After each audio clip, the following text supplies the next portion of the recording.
إلهي عظم البلاء وبرح الخفاء وانكشف الغطاء. اعوذ باللہ من الشیطان اللعین الرجیم. بسم اللہ الرحمن الرحیم. نحمده ونصلی علی رسول الکریم وعلی آلہ الطیبین الطاہرین واللعن علی اعدائهم اجمعین. السلام علیکم ورحمۃ اللہ وبرکاتہ. معرفت امام زمانہ عجل اللہ تعالی فرج و شریف کے موضوع پر یہ 38ویں قسط ہے. پچھلی قسط میں عرض کیا تھا کہ اللہ تعالیٰ نے آدم کی اولاد میں انسانوں کو اس روئے زمین پر جب مبعوث کیا تو ان کو اختیار دے کے خلق کیا اور یہ صلاحیت دے کے خلق کیا کہ چاہیں تو وہ خدا کی راہ پر چلتے ہوئے خدا کی ہدایت کے پرتو میں اعلیٰ علیین تک اپنے آپ کو پہنچائے، چاہے تو وہ شیطان کی راہ پر چلتے ہوئے اپنے آپ کو اسفل سافلین تک پہنچا دے. تو اس کام کو عملی طور سے اس دنیا میں کرنے کے لیے اللہ تعالیٰ نے انسان کے اندر دو رجحانات رکھ دیے. ایک رجحان انسان کو نیکی ہدایت کی طرف لے جاتا ہے، دوسرا رجحان انسان کو ذلت و پستی اور اسی دنیا کی طرف مشغول رکھتا ہے. اور اللہ تعالیٰ نے دونوں رجحانات کے حساب سے انسان کے لیے پیشوا بھی بنا دیے. جو ہدایت کے پیشوا ہیں وہ انبیاء اور اوصیاء ہیں، اور جو ضلالت کے پیشوا ہیں جن کو قرآن نے طاغوت کہا ہے وہ شیطان انسی و جنی ہیں. تو گویا آدم سے لے کے خاتم تک اور خاتم سے لے کے ابھی تک ہمارے دور تک یہ ایک جو ہے نا تنازع ایک نسل انسانی میں جاری و ساری ہے. اور یہ تنازع اور یہ جھگڑا اور یہ جنگ ذاتی طور پر بھی انسان کے اندر بھی ہے، خانوادے کی سطح پہ یعنی خاندان کے کی سطح پر بھی ہے، اور معاشرے کی سطح پر بھی ہے. تو یہ ایک ہمہ جانبہ ایک کشمکش ہے جس میں ہم ازل سے ابھی تک جو ہے نا وہ مشغول ہیں. اور اسی کی طرف اقبال نے کہا تھا کہ اشارہ کرتے ہوئے اقبال نے کہا تھا کہ ستیزہ کار رہا ہے ازل سے تا امروز، چراغ مصطفی سے شرار بول حبیب. تو بات یہ ہے کہ انسان اور تمام کائنات اللہ تعالیٰ کی ہدایت اور لطف کے پرتوں میں ہر دم ترقی کر رہی ہے. کوئی چیز اسٹیگننٹ نہیں اس کائنات میں، اس دنیا میں. ترقی کے لیے مقابلہ اور امتحان لازمی ہے.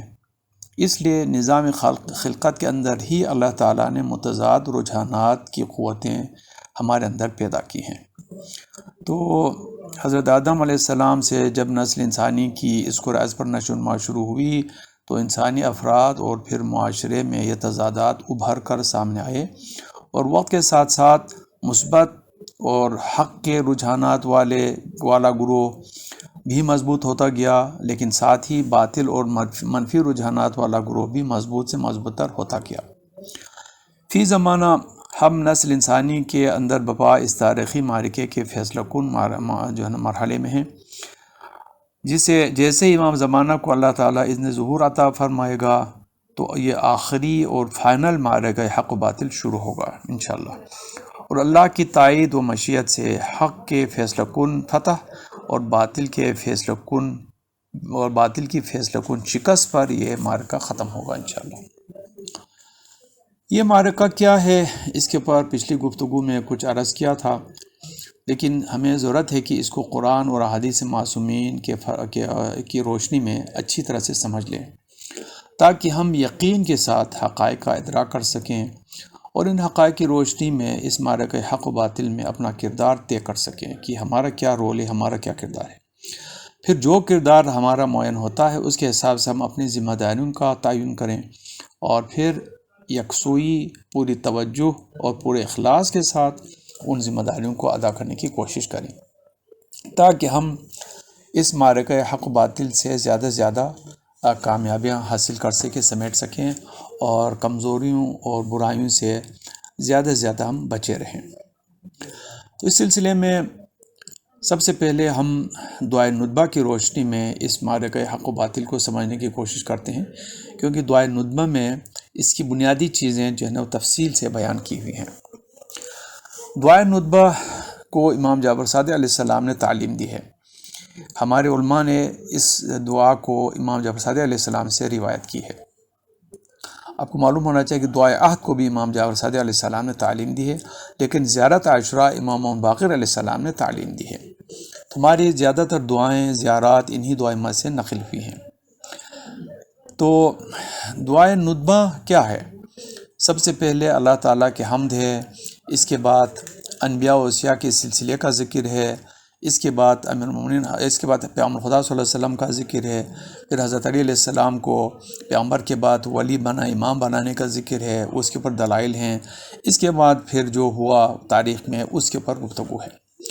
تو ہم اس دعا کا ترجمہ آرام سے پڑھتے جاتے ہیں تاکہ آپ اس کو صرف دعا کے نقطہ نگاہ سے نہ پڑھیں، بلکہ اس نقطہ نگاہ سے پڑھیں کہ اس تاریخی معرکے کے اندر کیا کیا چیزیں ہیں اور کیا کیا مفاہیم ہیں، کیا کیا معارف ہیں جن کو سمجھنا ہمارے لیے بہت زیادہ ضروری ہے۔ دعائے ندبہ کا ابتدا ہر دعا کی طرح بسم اللہ الرحمن الرحیم سے ہوتا ہے۔ بسم اللہ الرحمن الرحیم، اللہ کے نام سے شروع کرتا ہوں جو رحمان اور رحیم ہے۔ حمد ہے خدا کے لیے جو جہانوں کا پروردگار ہے، اور خدا ہمارے سرور اور اپنے نبی محمد اور آل کی آل پر رحمت کرے اور بہت بہت سلام بھیجے۔ اے معبود، حمد ہے تیرے لیے کہ جاری ہوگی تیری قضا و قدر تیرے اولیاء کے بارے میں جن کو تو نے اپنے لیے اور اپنے دین کے لیے خاص کیا۔ یعنی یہ دعا ہمیں اس چیز کی طرف متوجہ کر رہا ہے کہ اللہ تعالیٰ نے اولیاء حق کے لیے، جس میں انبیاء بھی ہیں اوصیاء بھی ہیں، اپنا ایک فیصلہ قضا و قدر ان کے لیے طے کیا ہے۔ قضا و قدر سے مراد کیا ہے؟ ایک پلان، ایک طے شدہ منصوبہ ان کے لیے اللہ تعالیٰ نے جاری کیا ہے۔ وہ کیا ہے؟ جب کہ انہیں اپنے ہاتھ سے وہ نعمتیں عطا کی، قضا و قدر تیرے اولیاء کے بارے میں جن کو تو نے اپنے لیے اور اپنے دین کے لیے خاص کیا۔ یہ وہ لوگ ہیں جن کو اللہ تعالیٰ نے اپنے لیے اپنے دین کو پرچار کرنے کے لیے خاص کیا، چن لیا، جبکہ انہیں اپنے ہاتھ سے وہ نعمتیں عطا کی ہیں جو باقی رہنے والی ہیں، جو نہ ختم ہوتی ہیں نہ کمزور پڑتی ہیں۔ اس کے بعد کہ تو نے ان پر دنیا کے بے حقیقت مناصب، جھوٹی شان و شوکت اور زینت سے دور رہنا لازم کیا۔ یعنی اللہ تعالیٰ نے انبیاء سے شرط لیا کہ تم اس دنیا کے زیب و زینت کی طرف توجہ نہیں دو گے، دنیا کی طرف جو ہے نا وہ اپنی توجہ نہیں کرو گے۔ تو ان انبیاء نے کیا کیا؟ انہوں نے یہ شرط پوری کی اور ان کی وفا کی۔ اور ان کی اللہ تعالیٰ اس شرط کے پورے کرنے کو اور ان کے اس شرط کو وفا کرنے کو جانتا تھا۔ تو نے انہیں قبول کیا، مقرب بنایا، ان کے ذکر کو بلند فرمایا اور ان کی تعریفیں ظاہر کیں۔ تو نے ان کی طرف اپنے فرشتے بھیجے، ان کو وحی سے مشرف کیا، ان کو اپنے علوم سے نوازا اور ان کو وہ ذریعہ قرار دیا جو تجھ تک پہنچے آئے۔ اس کے بعد ارشاد ہو رہا ہے، یہاں تک کہ کچھ کو تم نے اپنے جنت میں رکھا، یہاں تک کہ اس سے باہر بھیجا، یہ حضرت آدم کی بات ہے۔ کسی کو اپنی کشتی میں سوار کیا، یہ حضرت نوح کی بات ہے، اور کشتی کے ذریعے سے ان کو بچا لیا، ان کی امت کی بات ہو گئی۔ اور جو ان کے ساتھ تھے انہیں موت سے بچایا کشتی کے ذریعے سے، تو نے اپنے رحمت کے ساتھ ان کو ہلاکت سے بچایا۔ اور کسی کو تو نے اپنا خلیل بنایا، پھر دوسرے سچی زبان والوں نے تجھ سے سوال کیا جسے تو نے پورا کیا، یعنی دوسرے انبیاء نے جو مانگا اللہ تعالیٰ نے ان کو عطا کیا، اسے بلند بالا قرار دیا۔ کسی کے ساتھ تو نے درخت کے ذریعے کلام کیا جیسے حضرت موسیٰ، اور اس کے بھائی کو اس کا مددگار بنایا یعنی حضرت ہارون۔ کسی کو تو نے بن باپ کے پیدا فرمایا یعنی حضرت عیسیٰ، اسے بہت سے معجزات دیے اور روح القدس سے اسے قوت دی۔ تو نے ان میں سے ہر ایک کے لیے ایک شریعت اور راستہ مقرر کیا، ان کے لیے یعنی ہر ایک کے لیے الگ الگ شریعت بنایا، اور انہوں نے اس شریعت کو دنیا میں انسانوں کے لیے عملاً خود ہی عمل کر کے دکھا دیا، ترویج دی۔ پھر ان کے لیے اوصیاء چنے، یعنی یہ انبیاء کی بات تھی، ہر نبی کے لیے اوصیاء چنے تاکہ تیرے دین کو قائم رکھنے کے لیے ایک کے بعد دوسرا نگہبان آیا جو تیرے بندوں پر حجت قرار پایا، تاکہ حق اپنے مقام سے نہ ہٹے اور باطل کے حامی اہل حق پر غلبہ نہ پائیں۔ یعنی آدم سے لے کے خاتم تک یا تو انبیاء کا دور رہا ہے، اور جب انبیاء کا انتقال ہو جاتا تھا، انبیاء کا سلسلہ رک جاتا تھا، تو انبیاء کے اوصیاء مقربین ہوتے تھے، وہ اللہ تعالیٰ کے پیغام کو دنیا تک، انسانوں تک پہنچاتے رہتے تھے، اور اللہ اور انسانوں کے درمیان یہی انبیاء اور انبیاء کی غیر موجودگی میں یہی اوصیاء واسطہ فیض ہوتے رہے ہیں۔ یہ کیوں؟ تاکہ کوئی یہ نہ کہے کہ کاش تو نے ہماری طرف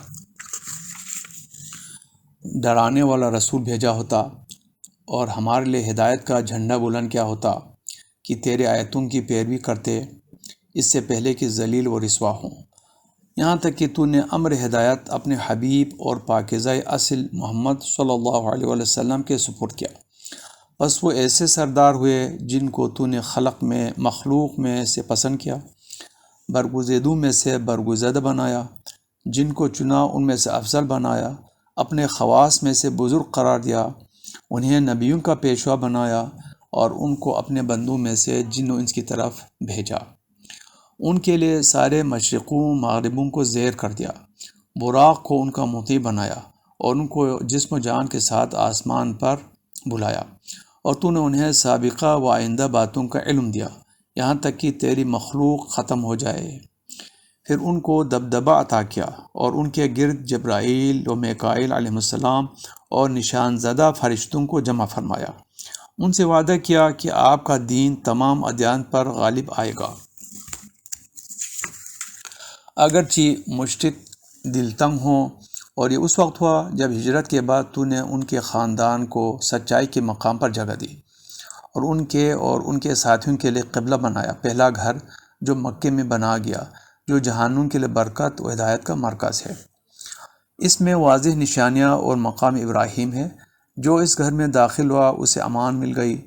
نیز تو نے فرمایا، ضرور خدا نے ارادہ کر لیا ہے کہ تم سے برائی کو دور کر دے اے اہل بیت محمد صلی اللہ علیہ وسلم، اور تمہیں پاک رکھے جس طرح پاک رکھنے کا حق ہے محمد صلی اللہ علیہ وسلم پر اور ان کے آل پر خدا کی رحمتیں ہوں۔ تو نے اہل بیت کی محبت کو ان کا اجر رسالت قرار دیا قرآن میں، پس تو نے فرمایا اے رسول کہہ دیں کہ تم میں سے اجر رسالت نہیں مانگتا مگر یہ کہ میرے اقربا سے محبت کرو، اور تو نے کہا جو اجر میں نے تم سے مانگا ہے وہ تمہارے فائدے میں ہے۔ نیز تو نے فرمایا، یعنی خدا نے، میں نے تم سے اجر رسالت نہیں مانگا سوائے اس کے کہ یہ راہ اس کے لیے جو خدا تک پہنچنا چاہتا ہے، سوائے اس کے کہ یہ راہ ہو اس کے لیے جو خدا تک پہنچنا چاہے۔ بس اہل بیت تیرا مقرر کردہ راستہ اور تیری خوشنودی کے حصول کا ذریعہ ہیں۔ اس کے بعد ہے فلما انقضت ایامہ، یعنی جب محمد مصطفیٰ صلی اللہ علیہ وسلم کا وقت پورا ہو گیا تو ان کی جگہ علی بن ابی طالب علیہ السلام نے لے لی۔ ان دونوں پر اور ان کے آل پر تیری رحمتیں ہوں۔ علی رہبر ہیں جبکہ محمد ڈرانے والے ہیں اور ہر قوم کے لیے رہبر ہے۔ بس فرمایا آپ نے جماعت صحابہ سے کہ جس کا میں مولا ہوں پس علی بھی اس کے مولا ہیں۔ اے معبود، محبت کر اس سے جو اس سے محبت کرے، دشمنی کر اس سے جو اس سے دشمنی کرے، مدد کر اس کی جو اس کی مدد کرے، خوار کر اس کو جو اسے چھوڑے۔ نیز فرمایا کہ جس کا میں نبی ہوں علی اس کا امیر و حاکم ہے، اور فرمایا میں اور علی ایک شجر سے ہیں اور دوسرے لوگ مختلف اشجار سے ہیں، مختلف درختوں سے ہوئے ہیں، اور علی علیہ السلام کو اپنا جانشین بنایا جیسے ہارون موسیٰ علیہ السلام کے جانشین ہوئے۔ بس فرمایا اے علی، تم میری نسبت وہی مقام رکھتے ہو جو ہارون کو موسیٰ علیہ السلام کی نسبت تھا، مگر یہ کہ میرے بعد کوئی نبی نہیں۔ آپ نے علیہ السلام کا نکاح اپنی بیٹی سردار زنان عالم سلام علیہا سے کیا۔ مسجد میں ان کے لیے وہ امر حلال رکھا جو آپ کے لیے تھا، اور مسجد کی طرف سے سبھی دروازے بند کرائے سوائے علی علیہ السلام کے دروازے کے۔ پھر اپنا علم و حکمت ان کے سپرد کیا تو فرمایا میں علم کا شہر ہوں اور علی اس کا دروازہ ہے، لہذا جو علم و حکمت کا طالب ہے وہ اس در علم پر آئے۔ نیز یہ فرمایا کہ اے علی، تم میرے بھائی، جانشین اور وارث ہو، تمہارا گوشت میرا گوشت، تمہارا خون میرا خون، تمہاری صلح میری صلح، تمہاری جنگ میری جنگ ہے، اور ایمان تمہاری رگوں میں شامل ہے جیسے وہ میرے رگوں میں شامل ہے۔ قیامت میں تم حوض کوثر پر میرے خلیفہ ہوگے، تم ہی میرے قرضے چکاؤ گے اور میرے وعدے نبھاؤ گے۔ تمہارے شیعہ جنت میں چمکتے چہروں کے ساتھ نورانی تختوں پر میرے آس پاس میرے قریب میں ہوں گے۔ اور اے علی، اگر تم نہ ہوتے تو میرے بعد مومنین کی پہچان نہ ہو پاتی۔ چنانچہ وہ یعنی علیہ السلام آپ کے بعد گمراہی سے ہدایت میں لانے والے، تاریکی سے روشنی میں لانے والے، خدا کا مضبوط سلسلہ اور اس کا سیدھا راستہ ہے، یعنی صراط مستقیم ہے۔ نہ قرابت پیغمبر میں کوئی ان سے بڑھا ہوا تھا، نہ دین میں کوئی ان سے آگے تھا۔ ان کے علاوہ کوئی بھی اوصاف میں رسول اللہ صلی اللہ علیہ وسلم کے مانند نہ تھا۔ علی علیہ السلام اور نبی علیہ السلام اور ان کے آل پر خدا کی رحمت ہو۔ علی نے تاویل قرآن پر جنگ کی اور خدا کے معاملے میں کسی ملامت کرنے والے کی ملامت کی پرواہ نہ کی۔ عرب سرداروں کو ہلاک کیا، ان کے بہادروں کو قتل کیا، ان کے پہلوانوں کو پچھاڑا۔ بس عربوں کے دلوں میں کینہ بھر گیا کہ بدر، خیبر، حنین وغیرہ میں ان کے لوگ جو قتل ہو گئے تھے، بس وہ علی کی دشمنی میں اکٹھے ہوئے اور ان کی مخالفت پر آمادہ ہو گئے۔ چنانچہ آپ نے بیعت توڑنے والوں، تفرقہ ڈالنے والوں اور ہٹ درمی کرنے والوں کو قتل کیا۔ جب آپ کا وقت پورا ہوا تو بعد والوں میں سے بدبخت ترین نے آپ کو قتل کیا۔ اس نے پہلے والے شقی ترین کی پیروی کی جس نے حضرت جو ناقہ صالح کو قتل کیا تھا۔ رسول اللہ کا فرمان پورا نہ ہوا جب ایک رہبر کے بعد دوسرا رہبر آتا رہا اور امت اس کی دشمنی پر شدت سے کمر بستہ ہو کر ان پر ظلم و زیادتی ڈھاتی رہی اور اس کی اولاد کو پریشان کرتی رہی، مگر تھوڑے سے لوگ وفادار تھے اور ان کا حق پہچانتے تھے۔ بس ان میں سے کچھ قتل ہو گئے، کچھ قید میں ڈالے گئے، کچھ بے وطن ہوئے۔ ان پر قضا وارد ہو گئی جس پر وہ بہترین اجر کے امیدوار ہوئے، کیونکہ زمین خدا کی ملکیت ہے، وہ اپنے بندوں میں سے جسے چاہے اس کا وارث بناتا ہے، اور انجام کار پرہیزگاروں کے لیے ہے۔ اور پاک ہے ہمارا رب کہ ہمارے رب کا وعدہ پورا ہو کر رہتا ہے۔ ہاں، خدا اپنے وعدے کے خلاف نہیں کرتا، وہ زبردست ہے، حکمت والا ہے۔ پر حضرت محمد صلی اللہ علیہ وسلم اور حضرت علیہ السلام کی ان دونوں پر خدا کی رحمت ہو۔ ان کے خاندان پر رونے والوں کو رونا چاہیے، چنانچہ ان پر اور ان جیسوں پر دھاڑے مار کر رونا چاہیے۔ بس ان کے لیے آنسو بہائے جائیں، رونے والے چیخ چیخ کر روئیں، نالہ و فریاد بلند کریں اور ان اونچی آوازوں میں رو کر کہیں، کہاں ہیں حسن، کہاں ہیں حسین، کہاں گئے فرزندان حسین۔ ایک نئے کردار کے بعد دوسرا نئے کردار، ایک سچے کے بعد دوسرا سچا، کہاں گئے جو ایک کے بعد ایک راہ حق کے راہبر تھے، کہاں گئے جو اپنے وقت میں خدا کے برگزیدہ تھے، کدھر گئے وہ چمکتے سورج، کیا ہوئے وہ دمکتے چاند، کہاں گئے وہ جھلملاتے ستارے، کدھر گئے وہ دین کے نشان اور علم کے ستون، کہاں ہے خدا کا آخری نمائندہ جو رہبروں کے اس خاندان سے باہر نہیں۔ یہاں سے اب امام زمانہ عجل اللہ تعالیٰ فرجہ شریف کا ذکر ہے۔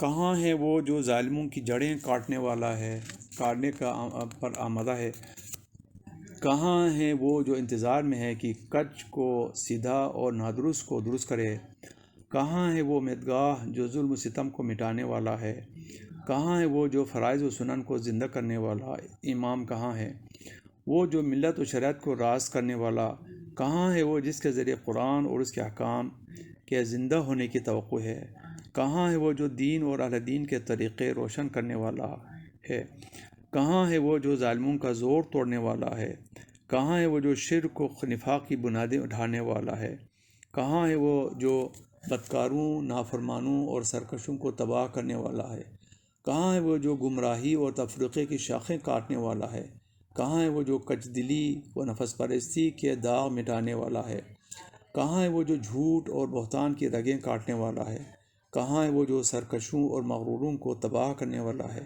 کہاں ہے وہ جو دشمنوں، گمراہ کرنے والوں اور بے دینوں کی جڑیں اکھاڑنے والا ہے، کہاں ہے وہ جو دوستوں کو باعزت اور دشمنوں کو ذلیل کرنے والا ہے؟ کہاں ہے وہ جو سب کو تقوی پر جمع کرنے والا ہے؟ کہاں ہے وہ جو خدا کا دروازہ ہے جس سے وارد ہوں؟ کہاں ہے وہ جو مظہر خدا کہ جس کی طرف حبدار متوجہ ہوں؟ کہاں ہے وہ جو زمین اور آسمان کے پیوست رہنے کا وسیلہ ہے؟ کہاں ہے وہ جو یوم فتح کا حکمران اور ہدایت کا پرچم لہرانے والا ہے؟ کہاں ہے وہ جو نیکی و خوشنودی کا لباس پہننے والا ہے؟ کہاں ہے وہ جو نبیوں کے خون اور نبیوں کی اولاد کے خون کا دعوے دار ہے؟ کہاں ہے وہ جو کربلا کے مقتول حسین علیہ السلام کے خون کا مدعی ہوگا؟ کہاں ہے وہ جو اس پر غالب ہے جس نے زیادتی کی اور جھوٹ باندھا؟ وہ پریشان کہ جب دعا مانگے قبول ہوتی ہے؟ کہاں ہے وہ جو مخلوق کا حاکم جو نیک اور پرہیزگار ہے؟ کہاں ہے وہ جو نبی مصطفیٰ صلی اللہ علیہ وسلم کا فرزند، علی مرتضیٰ کا فرزند، خدیجہ پاک سلام اللہ کا فرزند اور فاطمہ کبریٰ سلام اللہ کا فرزند مہدی ہے؟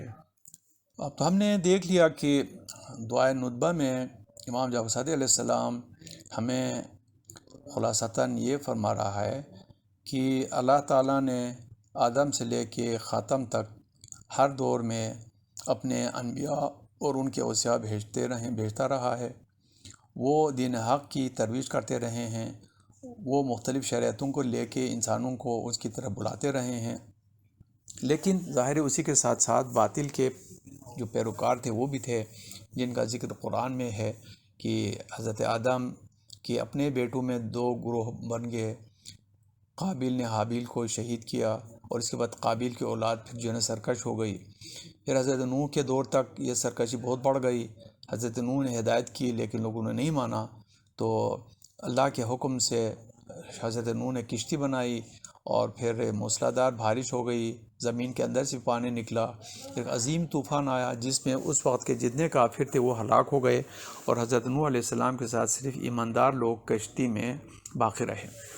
لیکن حضرت نوح کے بعد جلد ہی انہی لوگوں کے اندر بھی شیطان نے سر اٹھایا، شیطان پرست لوگوں نے سر اٹھایا، اور اس کے بعد پھر حضرت جو ہے نا قوم عاد، قوم سمود، قوم صالح، قوم شعیب، اور یہ جتنے اقوام ہیں جن کا قوم لوط اور نمرود، حضرت ابراہیم کا دور اور حضرت موسیٰ کا دور، اس زمان کے فراعین، اور اس کے بعد بنی اسرائیل اور بنی اسرائیل کی سرکشیاں۔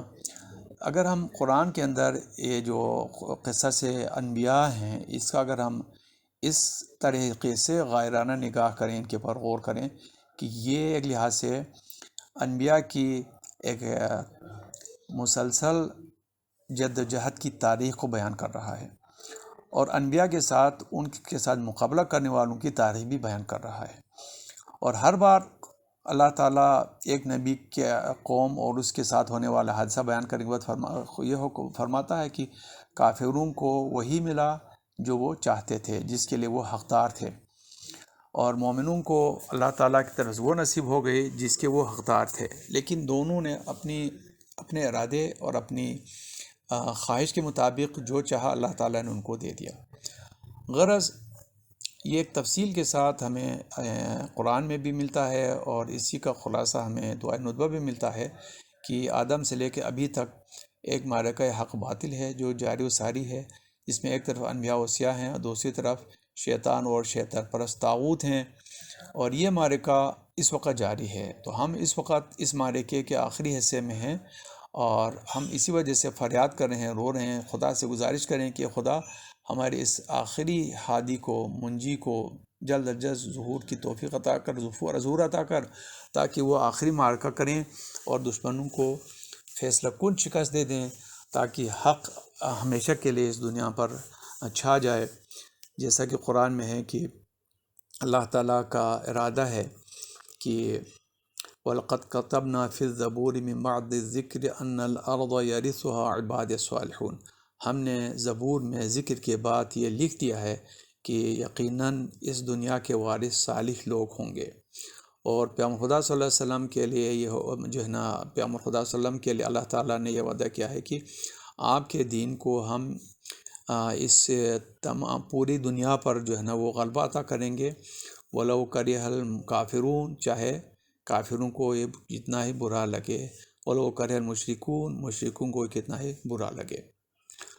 تو اگر ہم اس تناظر میں اس واقعے کو دیکھتے ہیں تو اس کے معنی یہ ہیں کہ واقعہ کربلا ایک الگ یا اسٹینڈ الون کوئی واقعہ نہیں ہے، بلکہ یہ سلسلہ انبیاء و اوصیاء اور سلسلہ طواغیت کے درمیان جو مقابلہ ہے، اسی مقابلے کا ایک اہم مرحلہ ہے، اور وہ مرحلہ گزر چکا ہے، اور اس وقت ہم آخری معرکے میں امام زمانہ عجل اللہ تعالیٰ فرجہ شریف کے ساتھ کھڑے ہیں۔ جیسا کہ ہمیں علماء بیان فرماتے رہتے ہیں کہ جی یہ عہد غیبت ہے، لیکن غیبت میں کون ہے؟ امام غیبت میں نہیں ہے، ہم غیبت میں ہیں، کیونکہ امام تو اس کائنات پہ تصرف رکھتے ہیں، امام تو سب چیزیں دیکھتا ہے، سب کچھ سنتا ہے، سب کچھ علم رکھتا ہے۔ غیبت میں ہم ہیں، ہم اپنے گناہوں کی وجہ سے، برکیداری کی وجہ سے، بے سلیقگی کی وجہ سے اور صلاحیتوں نہ رکھنے کی وجہ سے امام علیہ السلام تک پہنچتے ہیں، ان سے ہدایت لینے سے محروم ہیں۔ آج کے دور میں بھی بے شمار لوگ ایسے ہوں گے جو براہ راست امام سے کسب فیض کرتے ہوں گے، لیکن وہ اپنے آپ کو ظاہر نہیں کرتے۔ تو دیکھنا یہ ہے کہ اگر سلسلہ یہ ہے اور اس سلسلے میں ہم ایک اہم ترین مرحلے پہ ہیں، تو پھر ہماری ذمہ داریاں کیا ہوں گی، ہمارا کردار کیا ہونا چاہیے۔ تو انشاءاللہ اس کے اوپر اگلی قسط میں ہم گفتگو کریں گے، اور اس کے لیے انشاءاللہ ہم مدد لیں گے ایک لحاظ سے ایک اور زیارت سے، زیارت عاشوراء سے، جو کہ دعائے ندبہ اور زیارت عاشوراء، یہ ان دونوں کا ایک بہت بڑا آپس میں ربط ہے۔ والسلام علیکم ورحمۃ اللہ وبرکاتہ۔